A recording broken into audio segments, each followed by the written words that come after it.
Hello and good evening. Hope everyone is doing well. My name is Dave Wilson, and I have the honor and the pleasure to serve as chair of the board of the Indiana Automotive Group, an affinity group of Indiana Landmarks. And I'm excited to welcome you all tonight to this evening's program. Um, as you know, Indiana Landmarks has been dedicated to preserving the great historic places of our state. And Indiana Automotive was a subgroup formed specifically with an enthusiasm for Indiana's great automotive heritage, dating back to the greatest test track in the world, built in 1909 out in Speedway, Indiana, and the over 300 automotive manufacturers that have produced some great passenger sports and race cars in our state in that time. Um, Obviously, Indiana is well known for its innovation in that area, and the places that have been around this state where that's happened is key for us and dedicated to preserving those. And the Indiana Automotive Group is dedicated to specifically those great companies, places, and people. So if you're part of Indiana Landmarks, we'd love to have you join us as a member of Indiana Automotive. We've been able to get through some fantastic tours of the Auburn Cord Duesenberg Museum and a couple private collections. You'll get great access to Members Magazine and the annual meeting, which this year will have a great topic in November regarding Cummins engines, architecture, and innovation. So membership to Landmarks, obviously critical. And if you have a special passion for automobiles, perhaps you'll consider joining us. And I know right now, Indiana Landmarks has put together a great a discount right now where you still receive all the benefits of membership, including our get-togethers, meetings, and you'll support our efforts to bring great talks like this to the public. So swing by indianalandmarks.org/discount memberships to kind of join now. And one of the projects that the Indiana Automotive Group was very excited to support were our good friends at the Indiana National Road Association. And tonight's show, tonight's talk will be with some special guests from the Indiana National Road Association who will be able to talk about, you know, one of the reasons that Indiana is known as the crossroads of America. Transportation, all the great vehicles have been built in our state. They need something to, cars need roads. And this is probably the historic one that we have. And the Indiana National Road Association has been doing more than its part to keep that history and that route alive. So I am very excited to have Larry Messing, who is the president of the Indiana National Road Association and a 7-year member of 7-year resident of Irvington on the east side of Indianapolis. And also joining tonight is Bob Hunt, longtime Indiana National Road Association board member, currently serving as its treasurer. So these guys have been doing a lot of work, and they've got a lot of great passion and history for the Indiana National Road. And I'm excited to turn it over to you fellas for a great evening. You'll notice down at the bottom on your screens, there is a Q&A function. If you have some questions throughout this evening's program, please feel free to enter them there.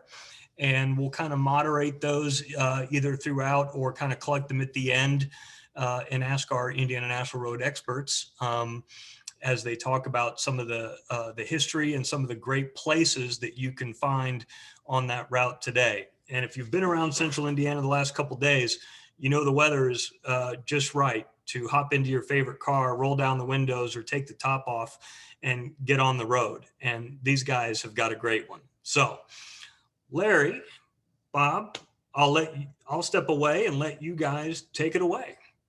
Thank you, Dave. I appreciate all you guys have done for us.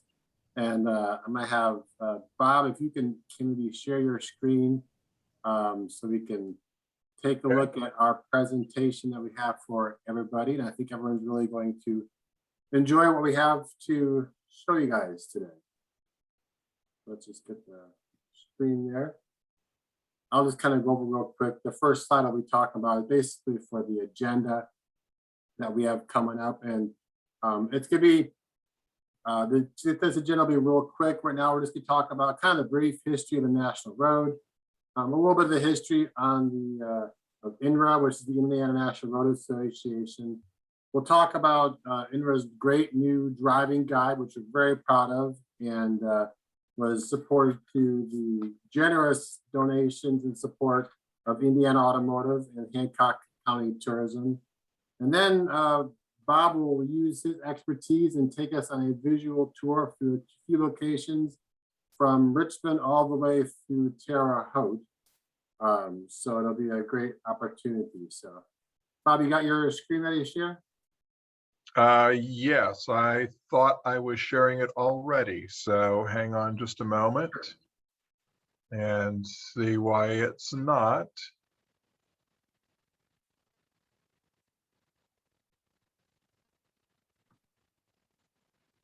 Oh, there we go. There, you can see it now? We can see it. All right, excellent. Okay, let's see. I'll full screen that. Yeah, there we go. Okay. We are historic preservationists. We are not IT folks. So real quick, I'm just going to I'm not going to read this verbatim, but just some quick bullet points along here about the National Road. The National Road was built between 1811 and 1837. Congress first approved the funding to go all the way to St. Louis in 1820. Now, the National Road reached our borders here within Indiana in 1830s.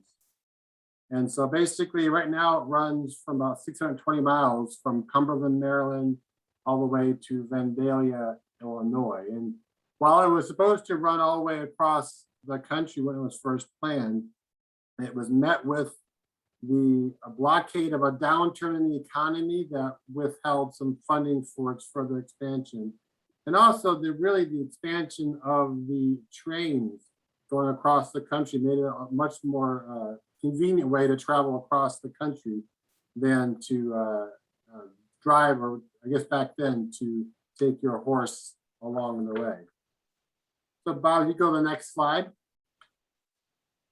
So here you can kind of see some of the map of the National Road as it goes to Indiana. You can see that it's basically what we consider US 40 when it gets through Indianapolis. We now call it Washington that runs to Indianapolis, but back when this road was built, that was the old National Road here. And this will be part of the tour that Bob will take us on later. So next slide, Bob. So as Dave mentioned, I'm honored to be the president of the Indiana National Road Association. I think this is my third or fourth year as president. We are a wonderful historic preservation and tourism organization. We've been around for 27 years now. We were facilitated by the National Scenic Byway. And in 2002, we helped bring the All-American Road honor given to only 27 other roads in the US. Some of you might have seen the interpretive panels you see along the way in various towns along that talk about some historic things that have happened along the National Road. We were key in getting those up as well.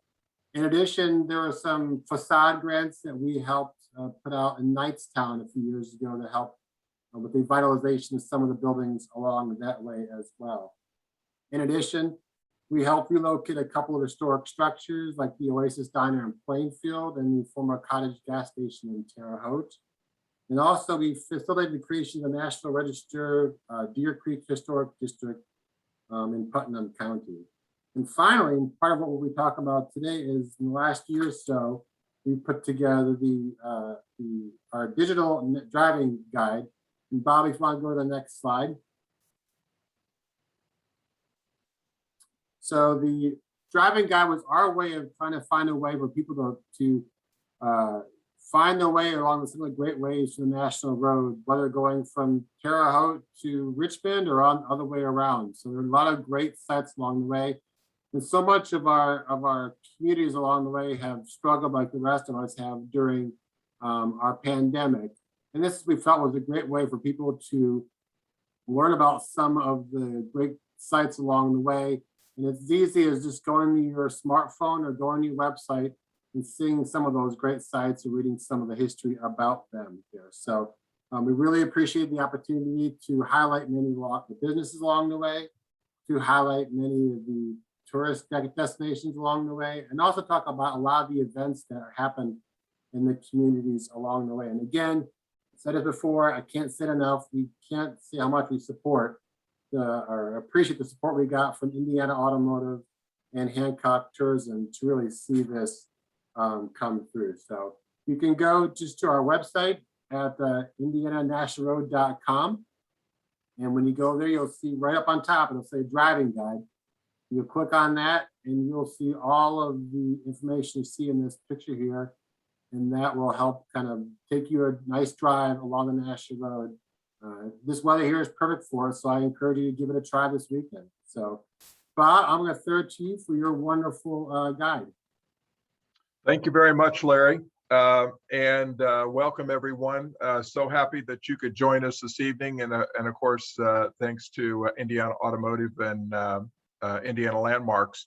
So we've gone through some information and shared some details. My slide presentation is going to move rather quickly. And I'm going to show you a lot of things. There's not going to be a quiz after this presentation, so don't feel like you have to memorize everything. A lot of the information that you see about the 4 destinations that we're going to highlight, that will be emailed to you later. If you wonder about what was that website, what hours are they open, is there an admission charge, all of that will be sent to you later, so don't worry about it. That is available. What I'd really like you to focus on is just to get a feeling of what these places are. We'll talk a little bit about details, but right now, kids, come on, that's enough. Let's jump in the car. Let's take a drive along the National Road. So the National Road is a big thing. It's 156 miles across Indiana, and it's extremely diverse. Here's an original section in Henry County where you can see it's just basically a lonely little country road all the way to the big city of Indianapolis, of course. And you can find all kinds of things everywhere across the state. You'll find like small venues like the old Log Jail Museum in Greenfield, to huge institutions like the Indiana State Museum in Indianapolis, an original log cabin out there in Hancock County, to the state capitol building in Indy.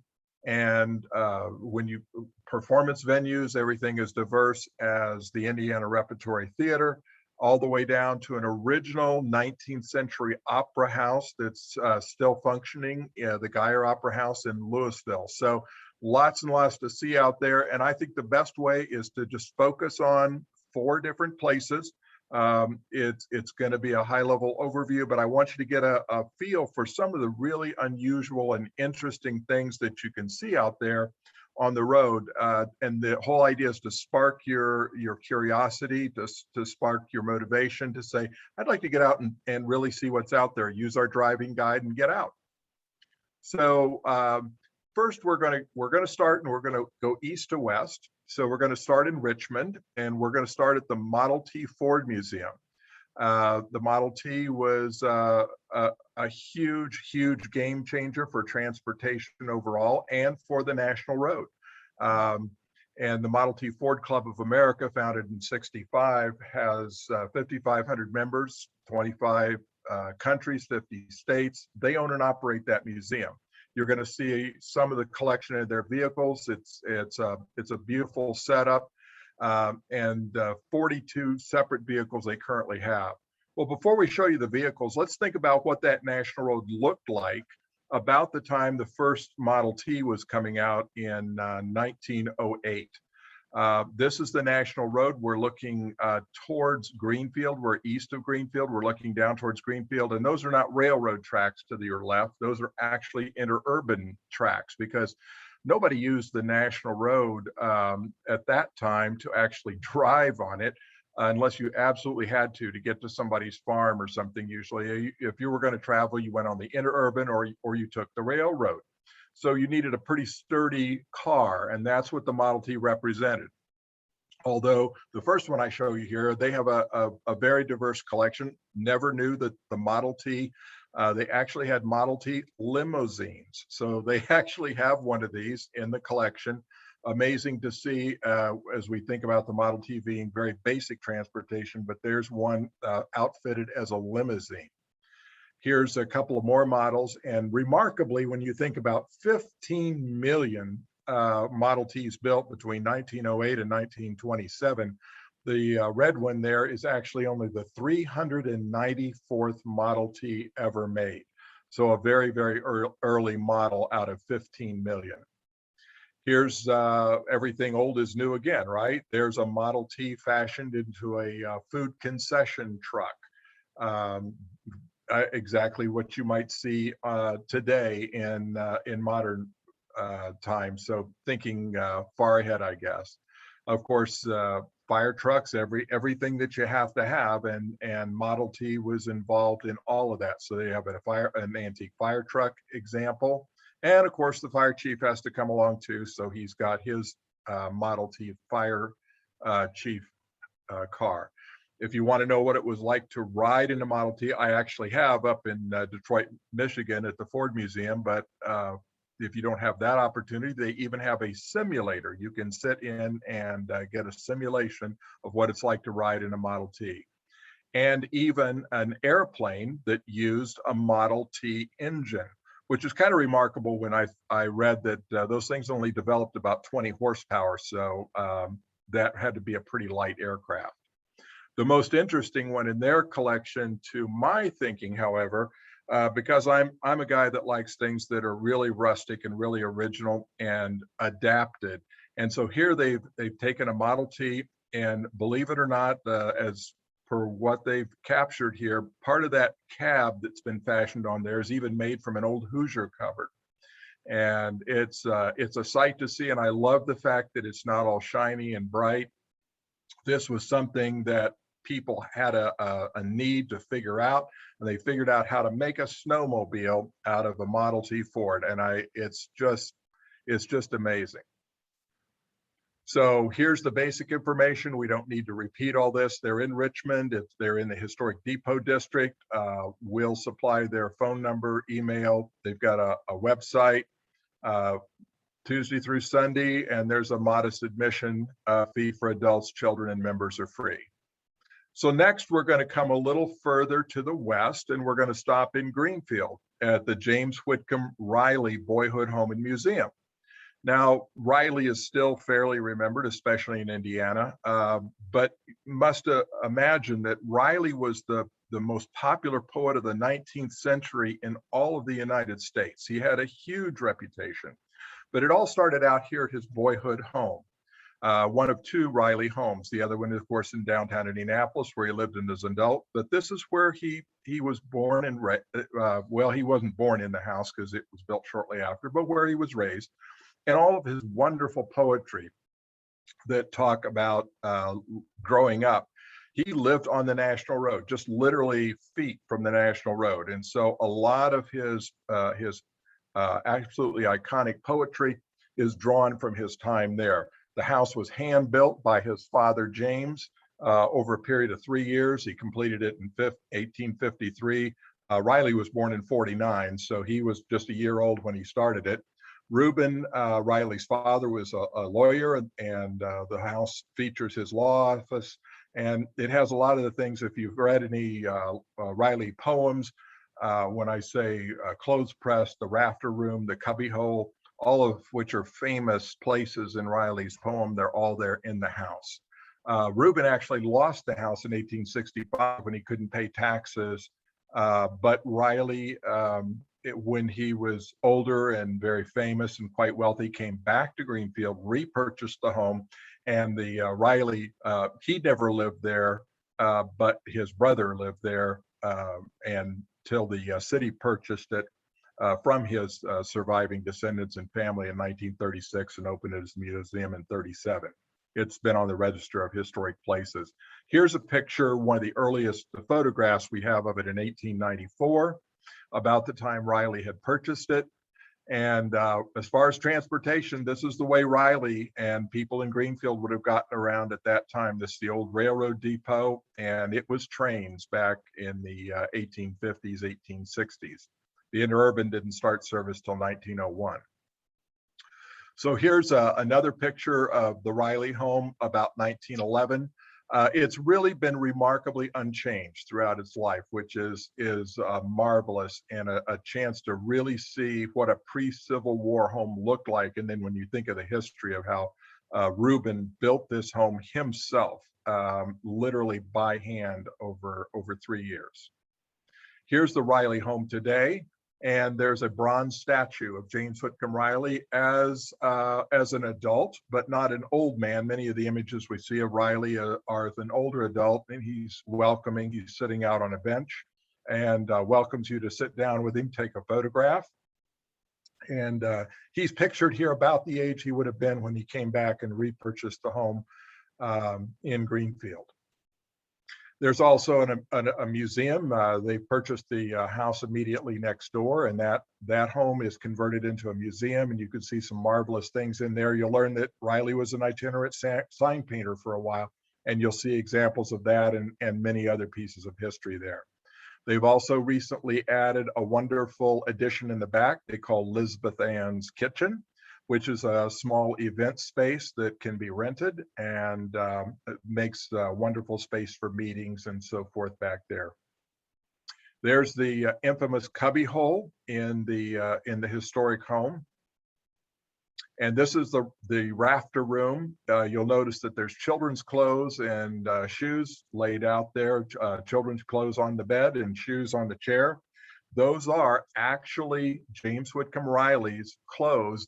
The pants and roundabout, a famous line from his poem.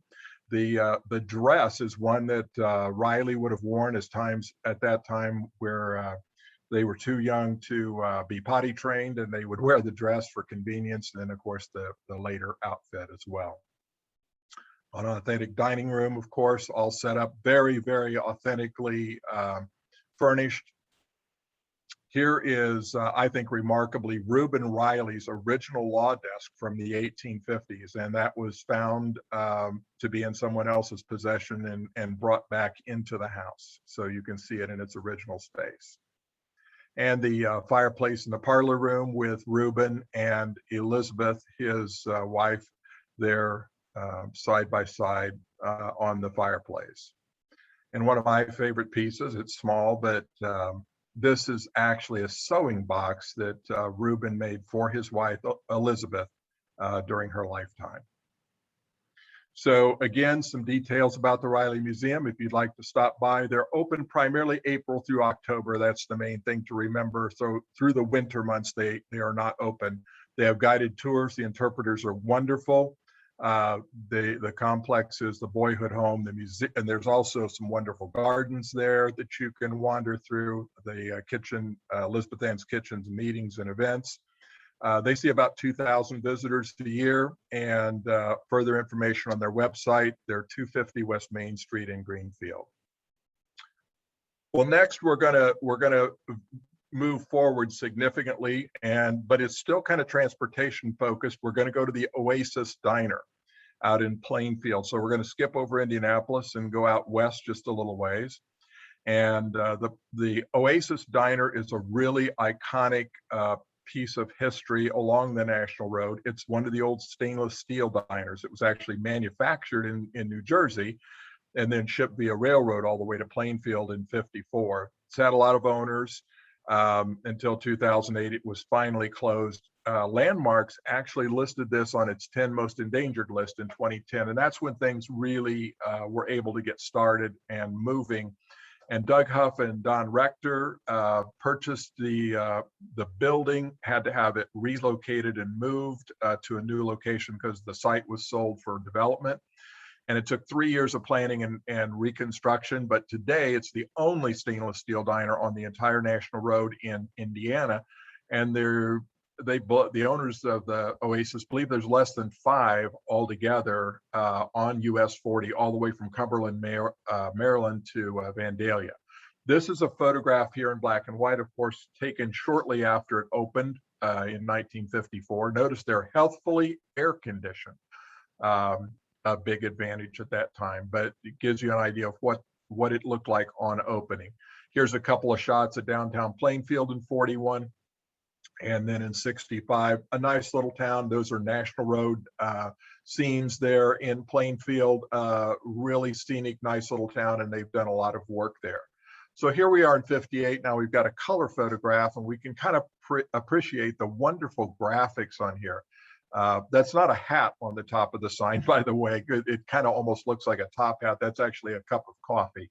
But you've got the palm trees there as the Oasis Diner. Wonderful graphic work, wonderful design on that, and a lot of fun. And then you see the stainless steel part is the front. Then there was a permanent building attached to the back where they had more space.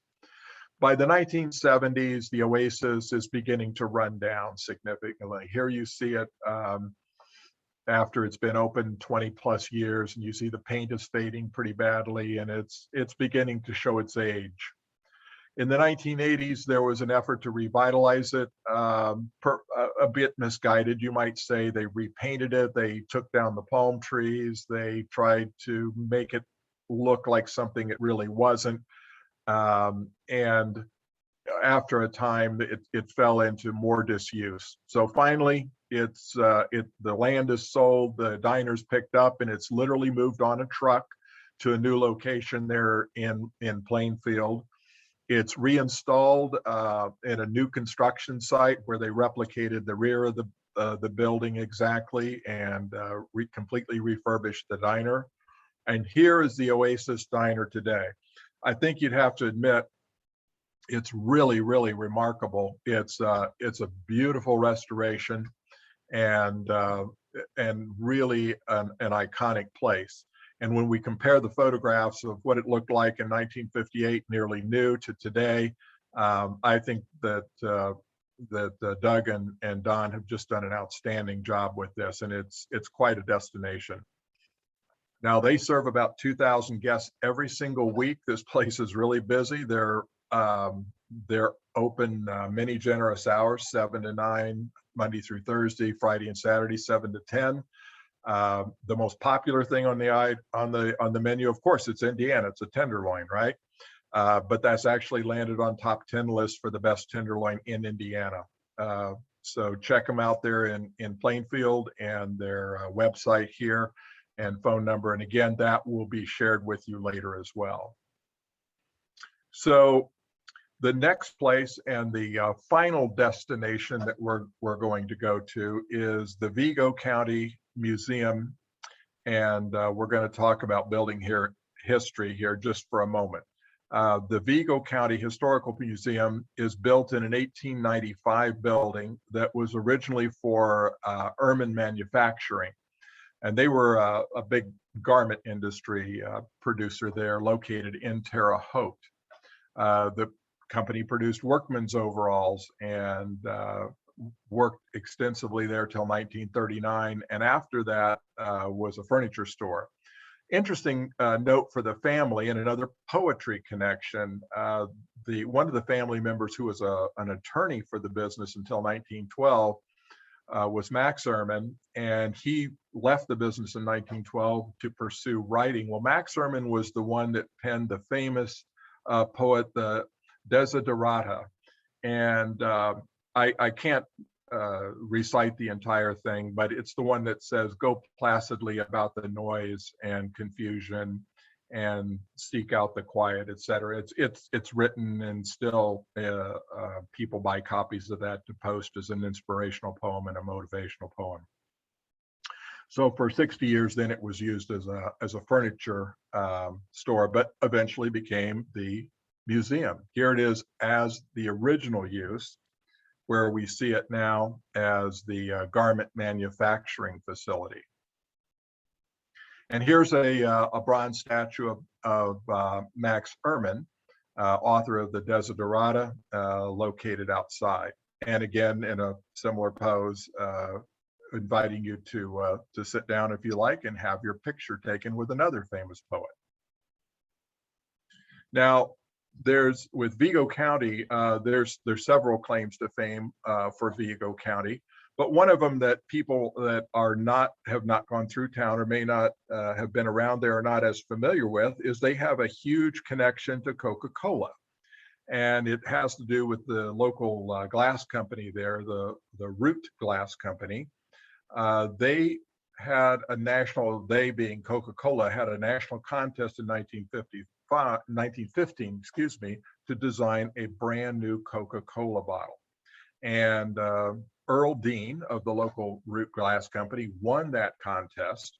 And his design was basically the famous trademark contour Coke bottle that Coke still uses today. It's called the single most famous trademark container anywhere in the world. Vigo County Museum, therefore, is proud to display the community connection with Coke and many other things in its nearly 7,000 square foot mural on the side and the Coca-Cola history. So here you see the side of the museum there, and it is a breathtaking. It's a huge, huge mural, very, very well done. And now you know why they are so celebratory about the idea of Coca-Cola and the history that's tied there with Vigo County. And step inside, and they actually have a recreated soda fountain inside, again with a lot of Coca-Cola memorabilia, things that you can enjoy about the connection of Vigo County with Coca-Cola. Here's a front view of the building, which of course is wonderfully restored. The Vigo County Museum also has an auditorium facility, and they are available for private events and other functions. They have a really nice archive set up there here, near and dear to my heart, pharmacy antiques, flanking the archive section that they have here. So you've got old drug bottles and other pieces. Naturally, they're on the national roads, so they have a very nice setup there for their transportation.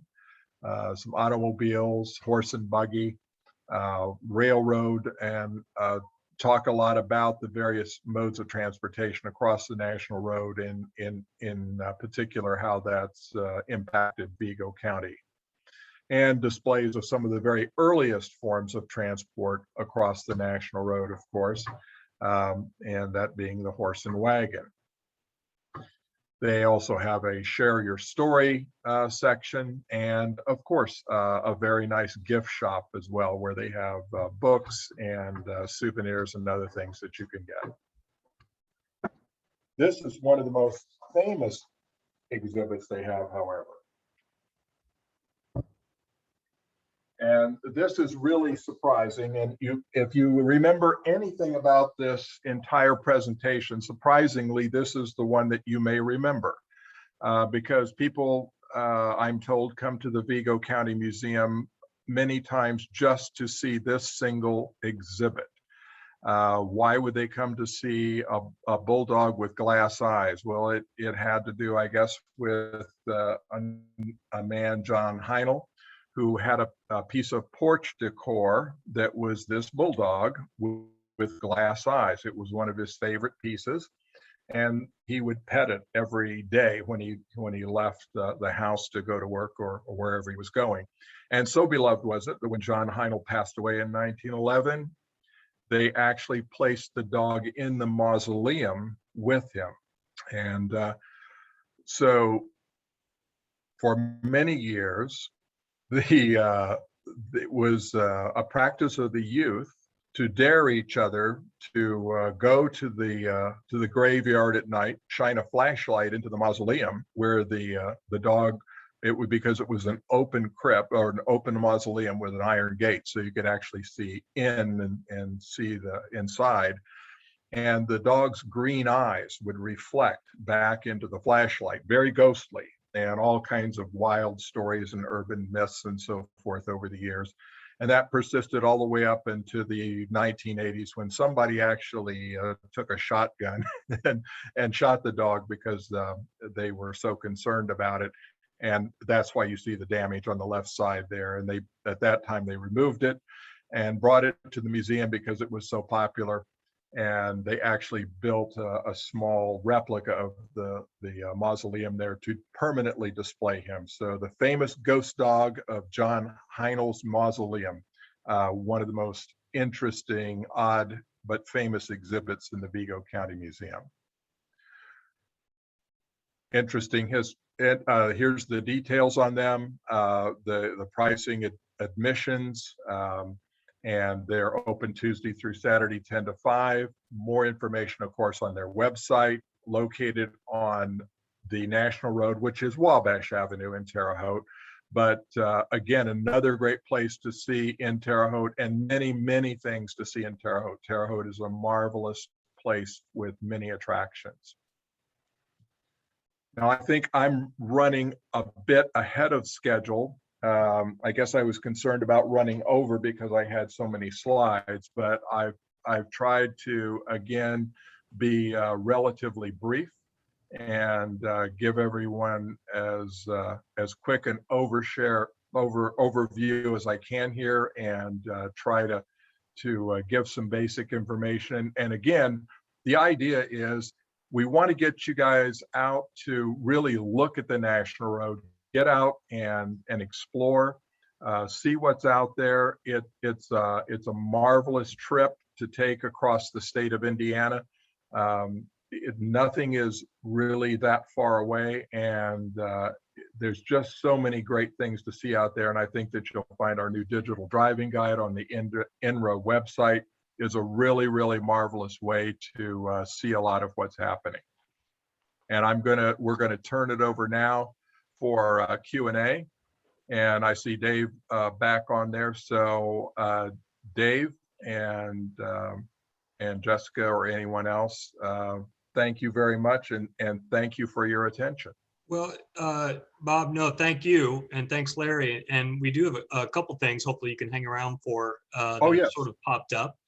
And there was a question that came through asking if there has ever been an effort to document all the wonderful motels along the road, some of the lodging. And I remember South Florida, all the little motels, there was a huge rush on old vintage postcards that would feature all the different roadside motels and hotels, but in traveling the road, has there been any effort to sort of catalog, or can those historic places maybe be found using the driving guide or any of those opportunities?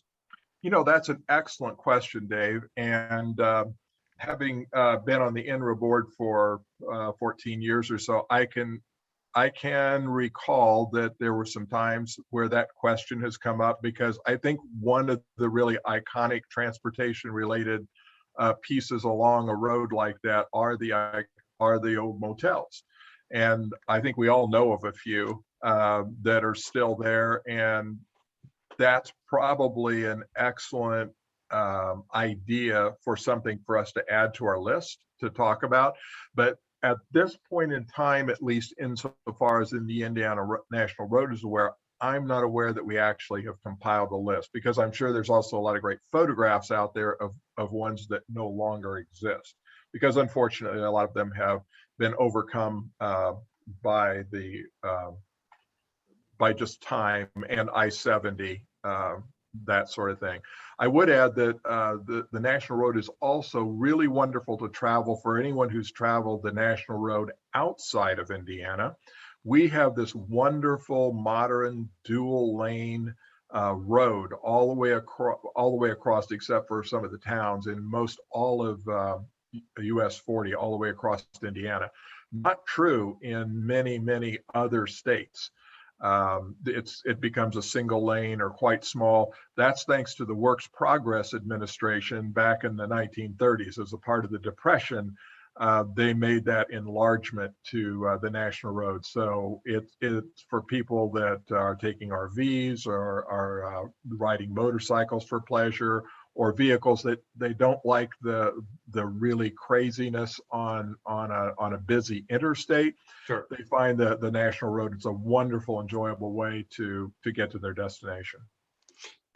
We've got a request to go back to the slide that had the National Road map.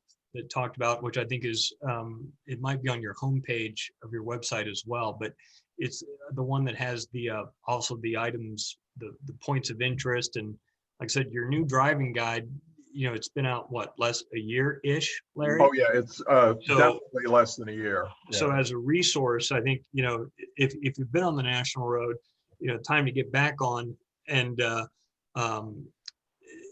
take a look for some of the hidden treasures that you maybe have passed and not realize are there. And I'm struck by a lot of the architecture and the varying. That's it. Perfect. Well, and this is something I want to add real quick. Is I think a lot of people will say, well, I always take I-70 because it's so much quicker, which sometimes is the case, sometimes it's not. The last with the construction's been happening along the way. Yes. If it is faster, it's not worth the time. Take it along US 40, which is fairly predictable. Very rarely you're going to have huge traffic jams going along the national road, and in addition to probably saving some time, you'll get some good scenery as well. A couple other questions. One question was, is the Overbeck Pottery in Cambridge City open to the public? And is that a site that you work with? Okay, so that's kind of a double-sided question. And so no, let me explain it in this way. So the Overbecks, for not to get into a long explanation, but the Overbecks were several sisters that had a pottery business there in Cambridge City. And their pottery, they started out selling it in themselves first, and then they got so many orders, they started selling it through department stores and other venues, and it became very popular. And today it's hugely collectible. It's a bit primitive, but it has a very signature style to it. And so the Overbecks, just on the eastern side of Cambridge City, there had at their house, they had a separate place where they had their kilns and so forth, and they produced their pottery. Some of the sisters also did some painting and drawing as well. But that being said, that's a private home. And I think there are opportunities occasionally to visit that, but it's kind of difficult. But what you'd really want to see, I believe, is the Cambridge City Public Library actually has an Overbeck Museum. So you can contact the Cambridge City Public Library, and they maintain a nice collection of the Overbeck pottery. So basically, anytime the public library is open, you may access their collection and see their collection of pottery. Great. One thing I wanted to mention, Dave, real quick too, is so while pretty much all of the national road is US 40, if you're observant, you're going to find a couple spots where it's going to point to the old national, the old route. And I really encourage you to look for those signs, because down those roads you're going to find some beautiful old bridges, and other scenery. It's really going to be a kind of a slice in time from about 60, 70 years ago. So look out, there's spots on both east to the state and west of the state. They're really great drives, and they're really just kind of a little bit of, circles that go off and then back on, but they're really great spots. Yes, they really are. And in fact, as I think about I'll say this particular picture right here was actually taken on the original section that exists on the western portion out in Putnam County. You have to have sharp eyes. There's just a little sign that says, original section right here. And it's literally not much more than about 1.5 lanes wide. And it's also where the National Historic District was established, and one of the few places where you can even see, as you come along slowly and you look down in the gorge there, it's a bridge that was built in the 30s. Mm-hmm. You can actually see sort of original bridge abutments from like the 1840s, 1850s. So a real nice piece of history there. Got another quick question from an eagle-eyed scout that asks, what's the story on the arches in the buildings along the National Road in Centerville? Arches? Yes. Buildings in Centerville. Is there an architectural history or story behind those? Well, I mean, I can try to answer that one based on if you're, and we didn't show any pictures of Centerville, but Centerville has some of the most original architecture to the original National Road all the way across Indiana. A lot of that has to do sometimes with economic prosperity. In Greenfield, for example, they discovered natural gas in the 1890s, 1880s. They basically wiped everything away and built everything brand new. Centerville never discovered natural gas, so they're still living with a lot of the original architecture. And one of the really charming things about Centerville and Cambridge City as well, Cambridge City is quite a bit larger, but one of our former board members owns 2 homes in Centerville, and he has one that's an 1820s era. So it goes all the way back to the time the National Road actually reached there, but it'd been platted out. Everybody knew where it was going to be, right? So they said, oh, that's where I want to build my house. And so some of those houses, they look a little strangely located or whatever. They were anticipating where the road would go, or by building there, the road said, oh, well, we'll go right here. But you've got some original old architecture there from the 1820s, and those archways many times were literally going into the backyard or into courtyards where they would pull the carriages in at night. So these were like row houses. There's something we don't usually see in Indiana, except maybe down on the Ohio River. We'll see some old architecture down there. But this is actually like literally row houses where they're stacked up very close together, and they would have an opportunity there for to pull the carriages off of the road and into the back of the house, and so that's why those arches are there. Well, and that's great, and I want to thank Rachel for sending a couple links there. Distinctive Centerville town celebrates its archways, so thanks for including that and sharing that with the group. Another question came from how many miles of the historic National Road parallel to US 40 can be driven today? Well, so are we talking about like some of the original sections? I mean, so I think what they're asking, Larry, there is like, what are some of the original sections that we have? There's 2, just to elaborate a little bit. The one on the eastern side of the road is probably only about maybe 1.5 miles, 2 miles long. I'm trying to recall. And to find it, like if you're on US 40 and you're coming from Indianapolis, just as you get past the edge of Knightstown, just kind of at the very edge of Knightstown, you'll see a sign that says original section National Road this way to the right. And it just kind of wides off from the right there. And it goes about 1.5 miles, maybe 2 miles at the very most. And then it just feeds back into the National Road again. And it's just like a little country lane. There's a few farms that are served only by that road. So it's still a viable road.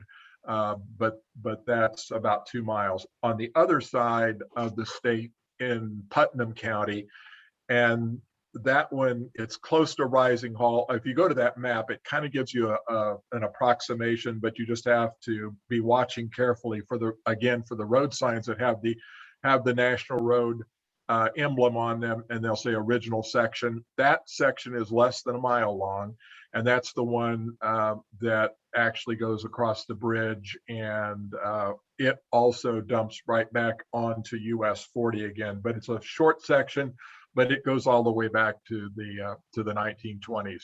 And it, just as a side note, if you're obsessive enough and actually travel the National Road all the way back to Cumberland, Maryland, as I've tried to do a couple of times, there several states, Ohio and Pennsylvania, have original sections cordoned off like that as well, still paved in brick, or really old architecture. They're dating all the way back to the earliest times, and the old National Road mile markers in those other states as well. So fun stuff. Well, and kind of following along the lines about the actual road that's original roads that are left. Question from Mike says he's on the East Coast. Thank you, Mike, for tuning in. and many of the roads there disappear in conjunction with the parallel interstates. And are there any portions in our state, Indiana, that disappear under I-70? Not that I'm aware of, although honestly, the greatest amount of disappearance took place when we built the dual lane WPA project. Because as you think about it, as the National Road really went right through the center of the towns. So as you go today, you're starting at Richmond and Cambridge City and Centerville and East Germantown and Louisville and on and on and on and on, right? All the road originally went right through those towns. They were built around those towns, and of course, Indianapolis the same way.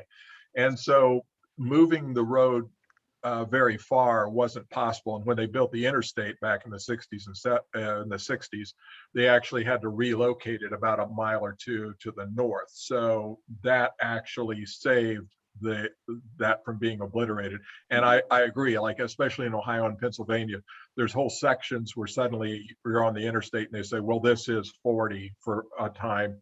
And it's literally kind of because of the way they're so much more congested, less farm fields to work with, they literally had to go over the top of it. We haven't had that issue here. So basically the path, with some small exceptions that you follow today, is the same basic path that you would have followed back in the day. Wow. Well, I think it's certainly worth revisiting another trip if you haven't been on in a while. And Larry, under your leadership in the group, investing in kind of technology and upgrading some of the information abilities so that we can all enjoy that great place. And Bob, I don't know if you understand really what the role of treasurer is, because it seems a little more historian-like. Well, if like I say, if you're subbing for the historian, this is incredible. He's the old wise man. No, yeah, you know, I've just history has always fascinated me, and so I grew up.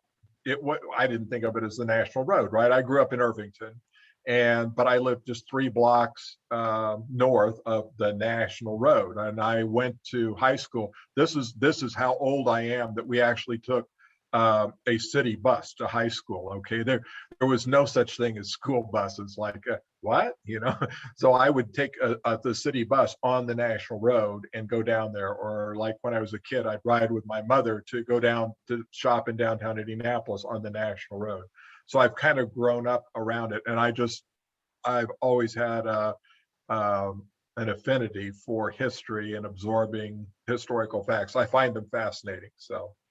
Well, I think one of the things that would be good for all of us to remember, and you've done a great job of pointing out some fantastic points of interest and their availability to be open to the public and their admission fees. I think it's important for all of us to remember that these are small businesses who, as we've all been impacted in recent years, anything we can do to patronize and support and go to museums and go to historical sites and shop at a 5 and dime on a town square, you know, have dinner someplace, and maybe the diner doesn't necessarily need all of our business today, but on a Tuesday's open. You know, I think for all of us that value history and the great places that continue to exist, it's through the support of, you know, the efforts of Indiana National Road to make those places known and accessible, and promote those Indiana landmarks, to put resources to be able to support them so that they can stay.